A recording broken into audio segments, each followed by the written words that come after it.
Beast Game, sebuah game show yang paling besar, paling ambisius, paling gelegar yang diciptakan oleh umat manusia, dan umat manusianya bernama Mr. Beast. Beast Game ini tuh adalah game yang emang udah biasa dibuat sama Mr. Beast, tapi Mr. Beast menjanjikan ratusan kali lipat tantangan, keseruan, hiburan, dan juga pesertanya. Yes, ada 1.000 peserta ikutan dan mereka memperebutkan hadiah sebesar 5 juta US dollar, yang kalau dirupiahkan itu segini. Tapi salah satu website game tercinta kalian, yaitu IGN, malah kasih rating ke Beast Game itu 2/10. Wow, kecil banget. Kok bisa? Kira-kira apa sih yang dia omongin? Emang Beast Game sejelek itu? Apakah memang Beast Game itu overclaim dari Mr. Beast yang ternyata kayak show-nya biasa aja?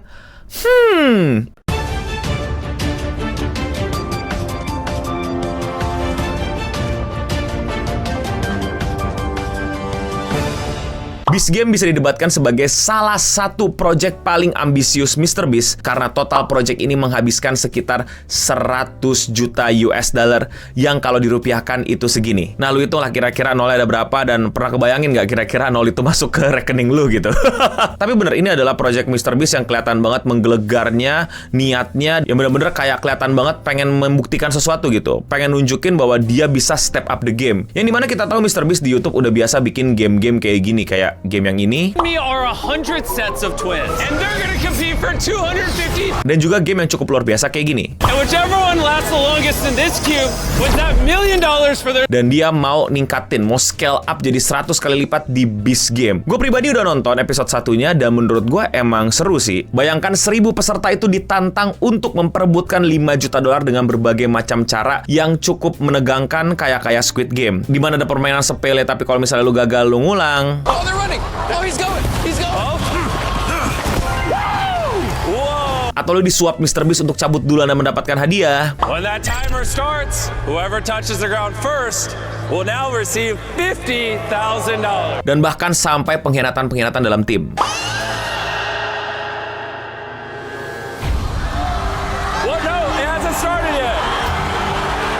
Jadi gue suka banget ya sama elemen-elemen ini yang ada di Mr. Beast, yaitu adalah silly game, itu risknya besar dan hadiahnya juga besar. Hal-hal yang gak usah yang kayak lebay atau gimana, tapi silly aja gitu. Dan tentu saja bisa kita kayak lihat sendiri bahwa style Mr. Beast ini bener-bener terinspirasi dari Squid Game. Jadi ya kelihatan mirip-mirip lah, tapi ini bikin versi dia sendiri. Urusan copyrightnya jangan tanya gue, pasti udah diurus lah sama orang di belakang layar, ada masalah legal dan lain-lainnya. Tapi gue penasaran sama review dari seseorang di IGN yang bilang kalau show ini tuh nilainya 2. Pertama, gue gak bias. Seperti yang kalian udah tahu ya, di channel ini gue ngebahas apa yang buruk dari Mr. Beast, tapi juga apa yang baik dari Mr. Beast. Tapi ketika gue lihat ada orang review kasih ngeliat 2, gue tuh penasaran nih orang tuh kok bisa gitu loh punya argumen ini harus nilainya 2 gitu. Kenapa 2? Gue kepo banget. Ya udah gue baca-baca dan dia bilang kira-kira kayak begini. Jadi yang review tuh bilang kalau ini sama banget sama apa yang pernah dilakuin sama Donaldson alias Mr. Beast tentang Squid Game versinya dia di 2021. Yang dimana di video itu juga terang-terangan si Mr. Beast itu missing the entire point of dystopian dan malah positioning orang-orang itu jadi kayak orang-orang desperate yang pitted each other ya. Jadi kayak melawan satu sama lain demi hadiah dari Mr. Beast. Bentar, jadi reviewer ini pengen Mr. Beast itu sedistopia Squid Game. Kenapa harus? Kenapa enggak? Kenapa cuma terinspirasi dan tingkatkan lagi? Weird.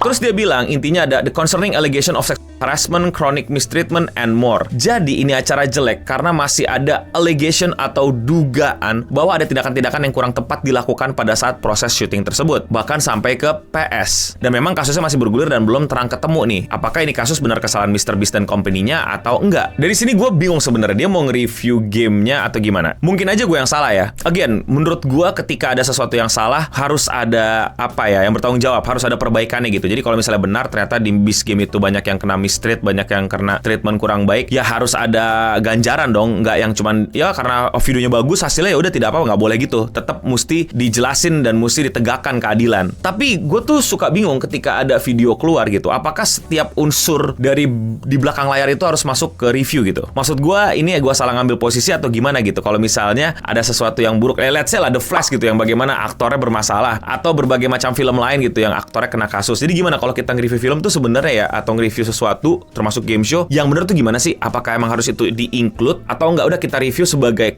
apa ya, the death of author gitu kalau bahasa kerennya, kayak kita tinggalkan itu semua aspek-aspek di belakangnya, tapi kita nilai hasil jadinya, atau nggak boleh, harus ada juga di belakangnya. Kalau gue pribadi melihat itu sebagai dua hal yang terpisah. Gue review halnya, karyanya, tapi orang di belakangnya juga tetap harus bertanggung jawab, ngerti gak sih? Jadi ya dua hal yang berbeda. Gimana menurut kalian? Apakah gue keliru? Apakah gue salah? Apakah orang ini yang lebih benar? Tapi sekali lagi ya, gue nggak belain MrBeast. Kasusnya justru masih bergulir. Nanti kalau ada update bisa gue bikin videonya. Cuman gue penasaran, dia nih nge-review acaranya mana? Kok malah nge-review kasus di belakangnya? Sebel gue. Di paragraf yang ini baru dia masuk ke temanya yang menurut gue oke, boleh lah. Yang dimana dia ceritain tentang bagaimana Beast Game ini nggak hanya membosankan, tapi juga kayak terburu-buru gitu. Personality, motivationnya ditunjukin, tapi nggak dieksplor banyak. Gue ngerti sih maksudnya dia, bahwa kalau di TV series Amerika gitu, game show kan kayak ada 8 peserta, ntar orang lebih personal ke orangnya, kayak orang ini siapa. Biasanya lu tau gak sih yang bercandaannya, dia anak keberapa, orang miskin tinggal di mana, sekolahnya belum bayar apa gimana, baru dipecat apa gimana, kena penyakit apa.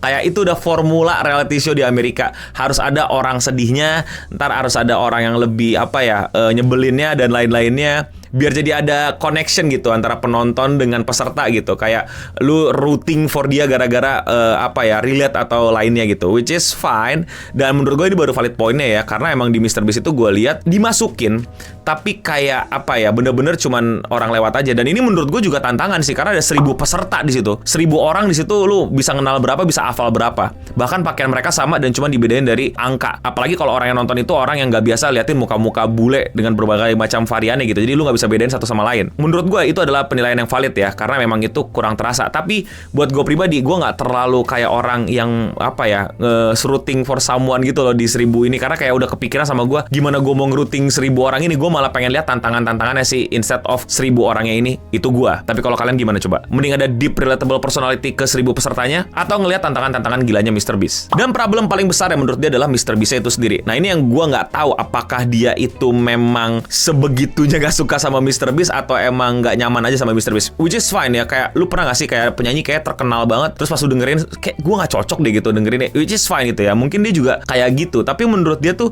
MrBeast bukannya annoying dan nggak suka, tapi kayak nggak cocok buat personal TV. Menurutnya mungkin kalau ada orang lain yang dapetin MrBeast akan jauh lebih menarik, karena MrBeast sendiri di situ kurang menarik. Gue di sini sangat tidak setuju ya, karena menurut gue the entire propose of Beast Game adalah MrBeast sendiri. Itu Prime Video kerjasama sama MrBeast tuh bukan karena pengen ngambil konsepnya doang, tapi pengen MrBeast-nya ada. Bayangin Beast Game tapi MC-nya bukan MrBeast, atau MrBeast datangnya cuman cameo gitu. Itu tuh kayak Spider-Man-nya Sony gitu loh, punya universe Spider-Man tapi isinya musuh Spider-Man doang gitu. Akhirnya kan jadi kentang. Ya adalah reference Spider-Man dikit-dikit di mana gitu, tapi kan tetap aneh gitu. Dan sampai sekarang terbukti, kalau misalnya lu tahu ada produk yang kecil-kecilan di YouTube, ini adalah selling point adalah si Beast-nya, MrBeast-nya, ya lu bikin Beast Game, ya lu pakai MrBeast lah. Jadi ya makanya gue curiga nih, ini orang emang lagi annoying aja sama MrBeast atau enak sama MrBeast, yang menurut gue itu fine-fine aja ya. Kayak aduh lu lagi itu ada momennya kayak gitu tuh menurut gue wajar. Tapi sangat aneh penilaian itu lu tempelkan di Beast Game, yang dimana MrBeast itu jadi masalahnya gitu, karena dia boring, karena dia kurang TV persona or whatever. Jadi bahkan dia bilang di sini MrBeast cuman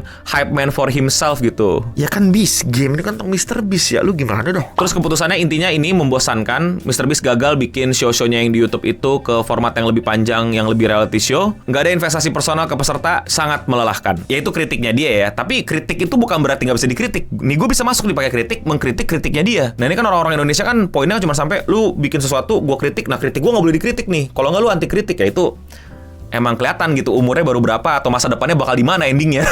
Jadi menurut gua orang ini sepertinya emang nggak terlalu ngikutin MrBeast dan punya ekspektasi yang entah berlebihan atau kayak sudah mulai mencampur adukan sesuatu yang harusnya menjadi sesuatu penilaian yang udah itu aja. Kayak contoh dimasukin hal-hal yang allegedly masih dugaan apa itu terjadi apa enggak. Bukan berarti gua mengabaikan, itu tetap harus ditegakkan, ingat ya. Yang berikutnya adalah dia berharap kalau mungkin Beast Game itu jadi kayak Fear Factor kali ya, atau kayak Running Man atau gimana gitu. Menurut gue itu malah menghancurkan core dari Beast Game loh, yaitu MrBeast-nya itu sendiri kalau diubah konsepnya. Menurut gue udah bener bahwa apa yang dibawakan sama Beast Game adalah video-video MrBeast di 100 kali lipatin. Lebih banyak peserta, lebih banyak hadiah, lebih banyak tantangan, lebih banyak editingnya, lebih banyak technical di belakangnya yang mesti pakai ini segala macam. Dia pakai 1000 kamera, dia pakai kru berapa dan lain-lain. Itu yang emang diharapkan sih menurut gue. Dan banyak banget hal-hal yang menurut gue tuh bisa dikritik dari Beast Game tapi nggak disebutin di sini, kayak masalah teknikalnya. Kalau kalian sadar, itu banyak banget kamera ya, MrBeast ya 1000 kamera atau apa. Tapi pengambilan gambarnya tuh banyak yang buluk, noise, kayak nggak siap slow motion. Banyak banget, apalagi apalagi di episode pertama. Dan secara pembawaan MrBeast memang bener ada kurang, tapi kurangnya tuh bukan di personality, tapi di masalah kejelasan gitu. Kayak yang pas susun puzzle, itu gue kritik waktu kita nonton bareng di live streaming ya, makanya subscribe biar bisa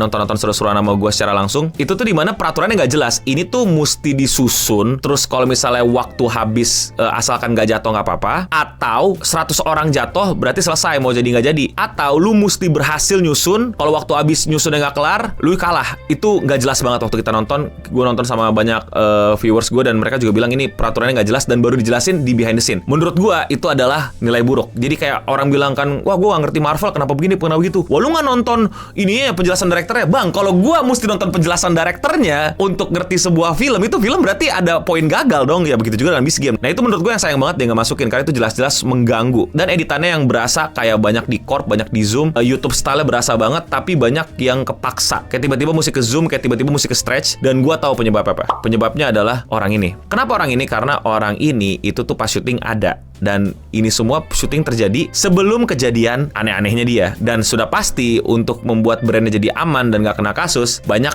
adegan-adegan yang ada dianya mesti diakal-akalin lah, di-cut lah, di-corp lah, atau apalah, atau diilangin total lah pakai VFX, ya ada lah, pokoknya dicari tahu lah gimana. Itulah kekurangan dari Beast Game. Itulah banyak yang bisa dikritik dari Beast Game. Bukan personality dan kasus di belakangnya sih menurut gua. Menurut gua Beast Game episode 1 oke, menggelegar, walaupun belum seistimewa itu. Gua masih kasih nilai 7/10, gua masih nunggu episode-episode sebelumnya, tapi bukan 2/10.